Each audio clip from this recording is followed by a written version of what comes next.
وہ لوگ جن کی محبتیں واقعی سچی تھیں. حضرت سعد بن معاذ رضی اللہ تعالیٰ عنہ، ماں کے ساتھ اتنی محبت تھی اور ماں کو بیٹے سے اتنی محبت کہ ضرب المثل بن گئی.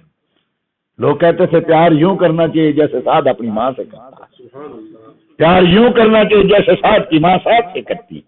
اتنا پیار تھا. اللہ اکبر، ضرب المثل بن گئی. ماں کو دیکھے بغیر زندہ نہیں رہتے تھے اور ماں بیٹے کو دیکھے بغیر چین سے نہیں بیٹھتی تھی. ماں تو ہر کوئی ایسے ہوتی ہے. بچپن میں والد صاحب فوت ہو گئے تھے اور ماں نے پالا اور اتنا پیار. لیکن جب مصطفیٰ کریم صلی اللہ تعالی علیہ وسلم مدینے تشریف لائے، سعد رضی اللہ تعالیٰ عنہ نے ایمان قبول کر لیا. ماں ناراض ہو گئی. ماں نے کہا بیٹا یہ تو نے کیا کیا؟ یہ تو نے اپنا دین چھوڑ کے نیا دین قبول کر لیا، اس دین کو چھوڑ دے. حضرت صاحب نے کہا کہ ماں یہ تو نہیں ہو سکتا، میں یہ دین نہیں چھوڑ سکتا، کائنات کی ہر چیز چھوڑ سکتا ہوں. ماں کو بھی بڑا ناز تھا اپنی محبت پہ. ماں تو کہتی جانتی تھی کہ اس کو کہوں تو کھانا چھوڑ دے، اس کو کہوں تو جان دے دے، اس کو کہوں تو یہ سمندر میں چھلانگ لگا دے. ایسا بیٹا ہے، یہ میری بات کیسے ٹالے گا؟ لیکن جب دیکھا کہ سعد نے بات کو ٹال دیا تو کہا اچھا یہ ہے تو پھر میں بھی زندہ نہیں رہوں. کھانا پینا چھوڑ دیا، بھوک ہڑتال کر. دن گزر گیا، رات گزر گئی، اگلا دن آ گیا، کئی دن گزر گئے. ماں پہ غشی کے جو ہیں وہ دورے پڑنے لگے. ماں اور رو رہے ہیں حضرت سعد. ماں ایک گھونٹ پانی کا پی لے، ماں ایک لقمہ کھانے کا کھا لے. لیکن ماں کہتی ہے نہیں، جان دے دوں گی جب تک تو یہ دین چھوڑ کے واپس نہیں آئے گا، اس وقت تک میں تیرے سے کلام نہیں کروں گی، میں کھانا نہیں کھاؤں گی، میں پانی نہیں پیوں گی، مر جاؤں گی. جب سعد نے یہ دیکھا رضی اللہ، کہا ماں اللہ نے تجھے ایک جان دی ہے، کبھی 100 جان دے دینا. تو میرے سامنے تڑپتی تڑپتی 100 بار مرے تو میں وہ مرنا قبول کروں گا، نبی کا دامن نہیں چھوڑوں. یہ وہ دین تھا. اب جب وہ والدہ فوت ہو گئی، آپ کہیں باہر گئے ہوئے تھے، جہاد پہ گئے ہوئے تھے. کسی نے کہا ماں کو کہ کوئی وصیت کر. کہا وصیت کیا کروں، مال تو سارے کا سارا سعد کا ہے، میں وصیت کیا کروں، سارے کا سارا مال جو ہے وہ سعد کا ہے. سعد آئے تو والدہ فوت ہو چکی تھی. بعد میں جب سعد نے یہ کہا نا کہ تو جان دے دے، میں نبی کا دامن نہیں چھوڑوں گا، تو پھر حضرت سعد کی والدہ نے بھی اسلام قبول کر لیا. رب کریم نے کرم کیا. بعد میں فوت ہوئی جب، تو حضرت سعد کو چونکہ واقعی محبت تھی. اب ہم آقا کریم صلی اللہ علیہ وسلم کی بارگاہ مقدسہ میں حاضر ہوئے. عرض کی آقا والدہ فوت ہو گئی، کوئی وصیت بھی نہیں کی. یہ بھی ایک مسئلہ ہے. کہتے ہیں ہاں کوئی وصیت والدہ کرے تو کرو تو ساتھ پہنچے، وصیت نہیں کری تو بغیر وصیت کے نہیں پہنچا. عرض کی آقا والدہ فوت ہو گئی، وصیت نہیں کی کہ یہ کام کرنا یہ نہ کرنا، کیا کروں میں چاہتا ہوں اپنی والدہ کو کچھ فائدہ پہنچاؤں. میری والدہ کو کچھ فائدہ. مصطفیٰ کریم نے نہیں کہا کہ فائدہ اس کو کہاں سے ملے گا، جو کرنا تھا وہ کر گئی، اب کیا ہو سکتا ہے. میرے مصطفیٰ نے ارشاد ہے ہاں اس کے لیے کچھ صدقہ کر دے. عرض کی آقا کیا صدقہ کروں؟ فرمایا پانی صدقہ کر دے. پانی بڑا اچھا صدقہ. آپ کو پتہ ہے آج بھی یہاں پانی پیٹرول سے مہنگا ہے. اس وقت تو بالکل ہی پانی کم ہوتا تھا. کتنے گہرے کنویں کھودتے تھے پھر کہیں جا کے، اور پھر مقدروں سے میٹھا پانی نکلتا تھا، مگر اکثر کنووں کا پانی جو تھا وہ پینے کے قابل نہیں ہوتا. تو حضرت سعد نے کنواں کھدوا دیا اور کنویں کا نام رکھ دیا حاضہ بیرو لأم سعد، یہ سعد کی ماں کا کنواں. لوگ کہتے ہیں نہیں اصالِ ثواب کرو، یہ جو تم اوپر نام لے دیتے ہو نا نبی کا، یہ غوث اعظم کی 11ویں ہے، یہ نبی کی میلاد ہے، یہ جناب فلاں ولی کے لیے اصالِ ثواب ہے، یہ والدہ کے لیے یہ جو نام آ گیا تو یہ غیر اللہ کا نام ہو گیا. اور یہ اب اس کنویں پہ نام حاضہ بیرو لأم سعد، یہ سعد کی ماں کا کنواں. اور صحابہ کہتے ہیں ہم دور سے جاتے اور وہاں جا کے اس نیت سے پانی کی پیتے کہ جب ہم وہاں سے پانی پیئیں گے تو سعد کی ماں کو ثواب پہنچے. ہو گیا، صحابہ پینے لگے. پھر ایک دن حاضر ہو گئے. یہ ابو داؤد شریف کی حدیث ہے جو پہلے میں نے کی، اور دیگر محدثین نے، امام بہقی نے، امام طبرانی نے، بہت سارے محدثین نے اس کو باسند صحیح روایت کیا. پھر ایک دن سعد آیا کہ میں کچھ اور بھی کرنا چاہتا ہوں. اب کیا کرنا چاہتا ہے؟ عرض کیا آقا پانی تو میں نے صدقہ کر دیا، اب میں چاہتا ہوں کہ اپنی والدہ کے نام میری اس مدینے میں بہترین جو باغ ہے نا اس کا نام ہے مخراف باغ، اور وہ میرا باغ، ہر قسم کا پھل ہوتا ہے۔ آقا آپ جانتے ہیں کتنا پیارا ہے؟ فرمایا ہاں آقا میں وہ پورے کا پورا باغ اپنی ماں کے نام صدقہ کرتا ہوں، مدینے کے لوگ کھائیں اور میری ماں کو ثواب پہنچائیں۔ اب یہ مصطفیٰ کریم صلی اللہ تعالی وسلم کے دور کی بات ہے، آقا کے حکم کے ساتھ یہ سب کچھ ہو رہا ہے۔ حضرت امام شافعی رحمۃ اللہ تعالیٰ فرماتے ہیں کہ ایک دن حضرت سیدنا ابو ہریرہ رضی اللہ تعالیٰ نے دعا مانگی، باری تعالیٰ ابو ہریرہ کو معاف کر، ابو ہریرہ کو بخش، اس کی ماں کو بخش، اور جو ابو ہریرہ کی ماں کے لیے دعا کرے اس کو بخش۔ سبحان اللہ۔ حضرت امام شافعی کہتے ہیں ہم حضرت ابو ہریرہ کی والدہ کے بخشش کی دعائیں مانگا کرتے تھے، اور اس لیے مانگا کرتے تھے کہ حضرت ابو ہریرہ کی دعا کے مصداق ہو جائے۔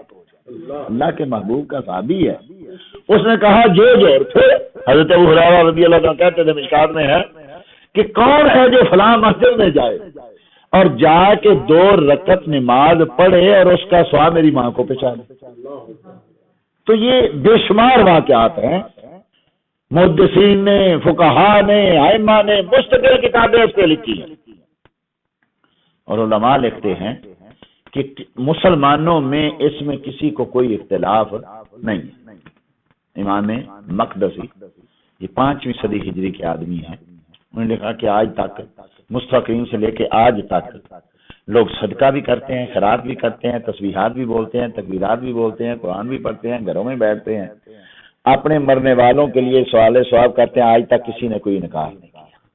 فکان سارا اجماع، یہ تو ایسے ہے جیسے پوری امت کا اجماع ہو چکا ہے۔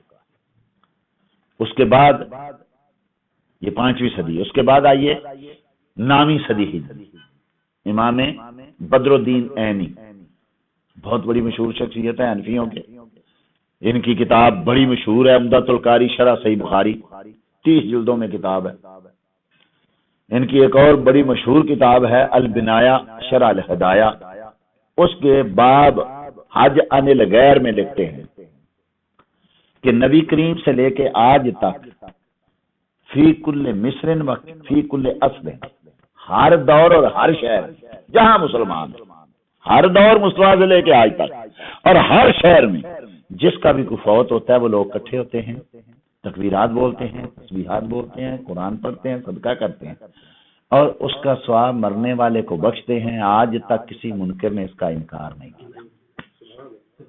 اس کے بعد آئیے 12ویں صدی 11 شیخ عبدالحق محدث سے دہلوی، یہ اشیاء اللمعات شرح مشکات میں لکھتے ہیں، بین یہ عبارت کہ نبی کریم سے لے کے علیہ الصلوۃ والسلام سے لے کے آج تک ہر شہر میں اور ہر ملک میں اور ہر دور میں مسلمانوں کا یہ طریقہ ہے کہ مسلمانوں کے جب بھی کوئی فوت ہوتا ہے تو اپنے اپنے گھروں میں بیٹھتے ہیں، تسبیحات بولتے ہیں، تکبیرات بولتے ہیں، دعائیں مانگتے ہیں، اور اپنے مرنے والوں کو اس کا ثواب بخشتے ہیں۔ آج تک کسی منکر نے اس کا انکار نہیں کیا۔ گویا کہ یہ اجماع ہو چکا، اور یہ یاد رکھیے کہ جب علماء اجماع لکھتے ہیں تو یہ اہل سنت کی بات ہوتی ہے، اور اہل سنت سے مراد کون ہے؟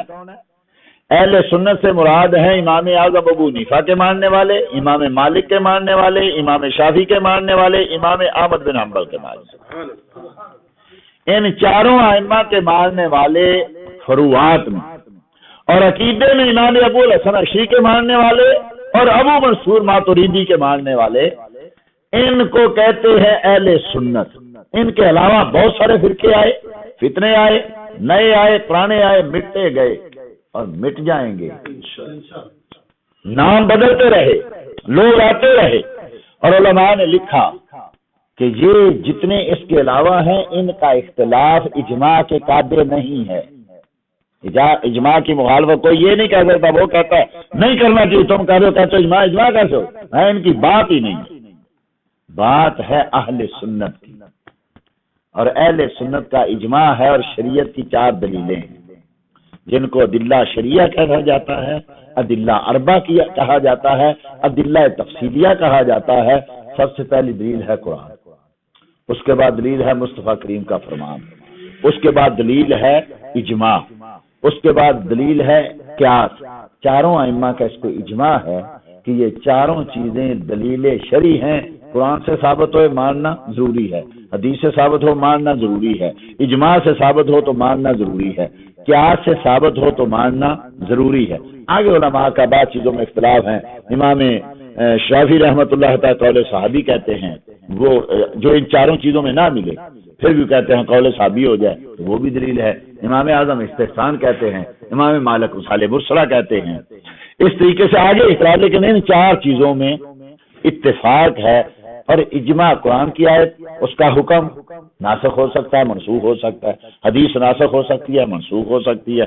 کتنی حدیثیں ہیں جو موجود ہیں، سند صحیح ہے لیکن اس پہ عمل نہیں ہے کیونکہ اس کا حکم منسوخ ہو چکا ہے.